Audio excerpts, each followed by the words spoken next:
Hello, mais uma vez, daqui fala Rocheton Vimbondo.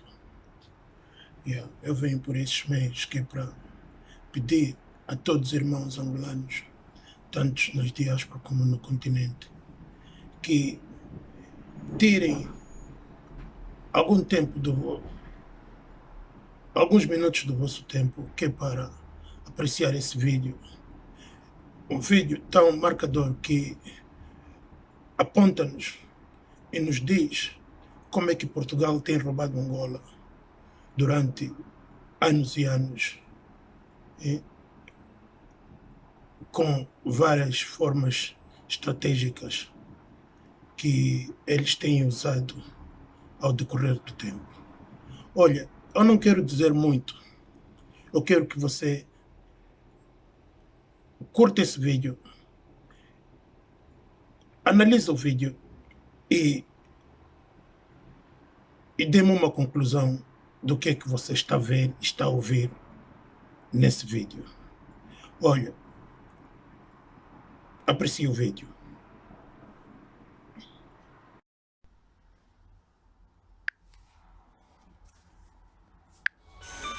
$100 milhões por ano de forma consistente durante 21 anos.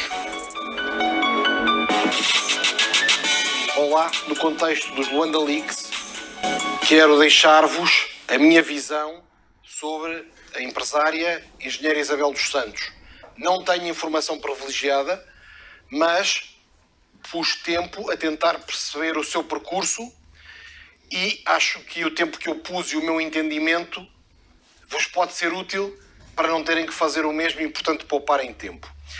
Em concreto, a questão aqui é: a engenheira Isabel dos Santos tem uma fortuna avaliada em 2,1 bilhões de dólares. Estas avaliações valem o que valem e não interessa muito o rigor de pormenor, mas é importante percebermos que 2,1 bilhões de dólares construídos do zero ao longo de 21 anos implica acumular, em média, 100 milhões de dólares por ano. 100 milhões de dólares por ano de forma consistente durante nacionais para capturar as oportunidades inerentes a resolver as lacunas de Luanda. Isabel dos Santos torna-se ela própria pessoalmente um ativo escasso. Tinha acesso direto ao presidente, tinha acesso direto à Europa, nasceu na União Soviética, estudou em Inglaterra, trabalhou em Portugal, tinha formação superior em engenharia eletrotécnica, educação, experiência internacional, acesso ao presidente. Era um ativo super escasso e os ativos escassos têm muito valor. Ela própria tornou-se um ativo relevante para empresas multinacionais. De facto, Isabel dos Santos é um agente eficaz na minimização do risco do investimento. Vejamos, consegue minimizar o risco de contratos não serem cumpridos em Angola, consegue maximizar a probabilidade de o Estado vir a trabalhar com um novo veículo empresarial e, através do seu prestígio, dá relevância social à nova empresa, atraindo também clientes privados. Traz, portanto, muito valor ao modelo de negócio, garantindo que as projeções económicas que tenham sido feitas têm grande probabilidade de vir a ser realizadas. Então, Isabel dos Santos sabe que ela própria é um ativo único, que tem grande valor estratégico e que pode, naquele momento, capitalizar as oportunidades da economia angolana. Em 1998, registra a Unitel, que viria a ser o maior operador de telecomunicações em Angola. No ano 2000, sob liderança de Morteira Nabo, a Portugal Telecom investe com a Unitel 160 milhões na criação da primeira rede GSM de telefonia móvel em Angola. Com este investimento da Portugal Telecom, Isabel dos Santos entra efetivamente no mundo dos grandes negócios internacionais. Julgo que é possível adivinharmos que a Unitel passa para entrar com recursos próprios e com crédito nos grandes negócios internacionais. Já não precisa de estar só em Angola, pode jogar noutros tabuleiros, pode investir noutros países. Já não é um agente ao serviço da minimização do risco do investimento em Angola, é também um player. Torna-se ela própria num investidor internacional. Isabel dos Santos, tendo ganho esta capacidade de se financiar e de jogar como investidor em negócios internacionais, surpreende pela enorme velocidade de progresso. No ano seguinte à criação do BIC, no ano seguinte à entrada no setor financeiro, em 2006, Isabel dos Santos, com América Morim, através da Morim Energia, entram na Galp. Em 2005 criou o Banco BIC, em 2006 tomam uma posição muito relevante na petrolífera portuguesa. Mantendo esta elevadíssima dinâmica de expansão internacional, apenas 2 anos depois do investimento colossal na Galp, dá-se a crise financeira internacional em 2008. Colapsa o Lehman Brothers. Isto significa o quê? Que a banca europeia e americana e internacional está de rastros, em Portugal também, mas em Angola, que vive isolado dos mercados internacionais, isso não acontece. A banca cresce rapidamente. E então Isabel dos Santos, em 2008, faz uma jogada que é adquirir quase 50% do capital do BFA, Banco de Fomento de Angola, tornando-se ainda mais relevante no setor financeiro angolano. Tem agora o BIC e o BFA. E, aproveitando a fragilidade da banca portuguesa, pouco tempo depois adquire 10% do BPI. É agora uma banqueira presente em África e na Europa. O seu poder reforça-se substancialmente. Entretanto, o Banco Comercial Português tinha lançado uma oferta pública de aquisição sobre o seu rival BPI, mas esta oferta falhou. E, portanto, o que aconteceu foi que o BCP ficou indesejavelmente com 10% do capital de um rival. Isabel dos Santos, identificando esta oportunidade, foi negociar com o BCP a compra desses 10%. E quem é que financiou a operação? O próprio BCP. Então o BCP transferiu as ações do rival, concedendo crédito à Santoro, empresa de Isabel dos Santos, que passou a deter 20% do BPI. Era cada vez mais um player super relevante no setor financeiro, o que lhe dava benefícios diretos e indiretos por influência, por crédito, por acesso a financiamento, por poder fazer jogadas. E demonstrando, de facto, uma agilidade e uma velocidade avassaladora na conquista de novos ativos. Com esta aquisição da participação do BCP no BPI, financiada em Portugal, percebe que pode agora jogar com fundos portugueses.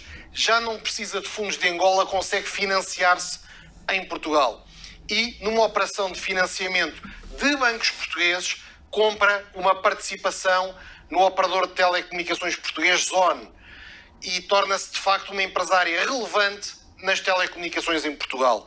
Ao fim de uma década, 10 anos depois de ter criado uma pequena startup chamada Unitel, em 2008-2009, era uma empresária de enorme dimensão, controlando o setor das telecomunicações em Angola, a banca em Angola e com participações muito relevantes, 20% no BPI e 10% na Zone. Tinha telecomunicações e banca em Portugal e em Angola, conseguia agir como investidor, conseguia financiar-se fora de Angola. Em 2015, continuando a sua estratégia como investidora, Isabel dos Santos investe cerca de 200 milhões de euros e toma controlo da empresa industrial portuguesa EFASEC. Alarga o seu perímetro para fora dos setores tradicionais, banca, telecomunicações. Começa a ser ela própria um player industrial. Note-se, no entanto, que os investimentos fora de Angola, nomeadamente os investimentos em Portugal, já são feitos com Isabel dos Santos como investidora, combinando recursos próprios com dívida muito significativa. Dívida essa que tem serviço de dívida, tem juros para pagar, foi financiada por bancos portugueses que seguem regras de mercado e que exigem o pagamento. Tinha, portanto, muitos ativos, mas tinha também dívida significativa e tinha um serviço de dívida, juros para pagar em montantes elevadíssimos.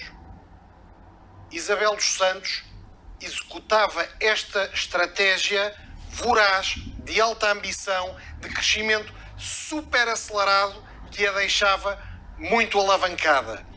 Tudo corria de feição quando o inesperado aconteceu. O preço do petróleo despenhou-se. Passou, no fim de 2014, acima de $100, para no início de 2016, abaixo de $30. Colapso completo da maior fonte de divisas em Angola, para não dizer a única fonte de divisas em Angola, e do motor da economia angolana, onde estava a base do império de Isabel dos Santos. Na banca, o BFA e o BIC, e nas telecomunicações e na Unitel. E, portanto, na sua base, onde tinha enormes ativos, um país estava a colapsar, arrastando a rentabilidade das suas empresas das telecomunicações e da banca, e fora de Angola, na Europa, continuava alavancadíssima, com um serviço da dívida altíssimo, a ter que pagar juros. Não tinha um motor económico e tinha custos correntes financeiros altíssimos para sustentar. Assim, não lhe restava mais opção do que correr o maior risco da sua carreira, o risco de exposição política. Tinha que se envolver diretamente no universo do Estado angolano e, dentro desse universo, no único veículo que tinha capacidade financeira ainda no contexto deste colapso. Esse ativo é a Sonangol. Isabel dos Santos não tem outra opção do que expor-se totalmente a risco político num cenário de colapso económico e de pré-reforma do presidente de Angola, o seu pai, José Eduardo dos Santos. Monta, portanto, um plano com apoio de consultoras internacionais e de escritórios de advogados portugueses, em que vão fazer um estudo sobre a melhoria da eficiência no setor petrolífero em Angola. E este estudo é apenas uma calçadeira para lhe permitir aproximar-se do setor dos petróleos, onde até agora tinha mantido alguma distância, e chegar à presidência da Sonangol. Note-se que a Sonangol tinha pelo menos 3 aspectos relevantes para ajudar a salvar, ou pelo menos a proteger, o império de Isabel dos Santos. O primeiro é recursos próprios ainda assim significativos. O segundo é Sonangol é o segundo maior acionista do Banco Comercial Português, que é credor de Isabel dos Santos. E o terceiro é a Sonangol está investida na Galp, onde Isabel dos Santos também está e onde terá sido financiada pela própria Sonangol. E, portanto, entrando na Sonangol, Isabel dos Santos pensava poder influenciar em Portugal o financiamento dos seus ativos e em Angola, correndo riscos máximos, obter cash flow ilegítimo para sustentar o serviço da dívida do seu império. Isabel dos Santos assumiu a presidência do Conselho de Administração da Sonangol durante 18 meses, entre junho de 2016 e novembro de 2017. E em novembro de 2017 foi exonerada pelo novo presidente de Angola, João Lourenço, que sucedeu ao pai de Isabel dos Santos na presidência de Angola, e que, tendo exonerado Isabel dos Santos, nomeou para o cargo de presidente do Conselho de Administração alguém que tinha sido demitido da Sonangol por Isabel dos Santos. Portanto, nomeou alguém que garantidamente teria fidelidade ao governo e não a Isabel dos Santos. Vê-se e sabe-se hoje que durante este período houve manobras financeiras menos legítimas, com o apoio da Presidente do Conselho de Administração, envolvendo consultoras internacionais e envolvendo escritórios de advogados, e que permitiram ao grupo financeiro de Isabel dos Santos enriquecer, faturando e sobrefaturando serviços de consultoria. Julgo que é notório que no dia da sua demissão do cargo de Presidente do Conselho de Administração ainda tenha aprovado o pagamento de montantes elevadíssimos de consultoria. Pensa-se que é ganância, eu creio que é uma manobra desesperada de alguém que tenta financiar o seu grupo, de alguém que tem que sustentar os encargos financeiros dos financiamentos que fez fora de Angola e que não tem outra fonte de recursos que não seja aquela. Do ponto de vista de alguém que não se quer render, não tinha outra opção.